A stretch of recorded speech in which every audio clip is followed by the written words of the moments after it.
మిత్రులారా ఇవాళ ఆలోచన చేయండి. భారతీయ జనతా పార్టీ వాళ్ళు మాకు అవకాశం ఇవ్వండి అంటారు. నేను అడుగుతున్న భారతీయ జనతా పార్టీ నాయకులను 10 సంవత్సరాల నుంచి మీ పార్టీ మీ నాయకుడు నరేంద్ర మోడీ గారి దేశంలో ప్రధానమంత్రిగా ఉన్నాడు.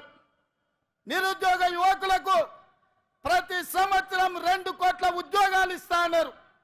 10 ఏళ్లలో 20 కోట్ల ఉద్యోగాలు ఇవ్వాలి.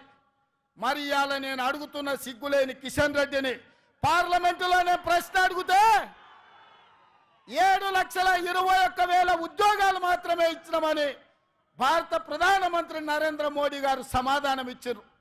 20 కోట్ల ఉద్యోగాలు ఇస్తానే 7 లక్షల ఉద్యోగాలు ఇచ్చినందుకు ఇవాళ నరేంద్ర మోడీకి ఓటేయాలనా నేను అడుగుతున్నా. రైతుల ఆదాయాన్ని 2 చేస్తామని మాట ఇచ్చిన మీరు వేలాది లక్షలాది మంది రైతులు ఢిల్లీ సరిహద్దుల్లో రైతు వ్యతిరేక నల్ల చట్టాలను తెస్తే 16 నెలలు సైనికులాగా పోరాటం చేసి 750 మంది రైతులు అమరులైతే కనీసం ఆ రైతులను పరామర్శించలేదు, ఆ కుటుంబాలను ఆదుకోలేదు. రైతులను చంపినందుకు భారతీయ జనతా పార్టీకి ఇవాళ ఓటేయాలనా నేను అడుగుతున్నా.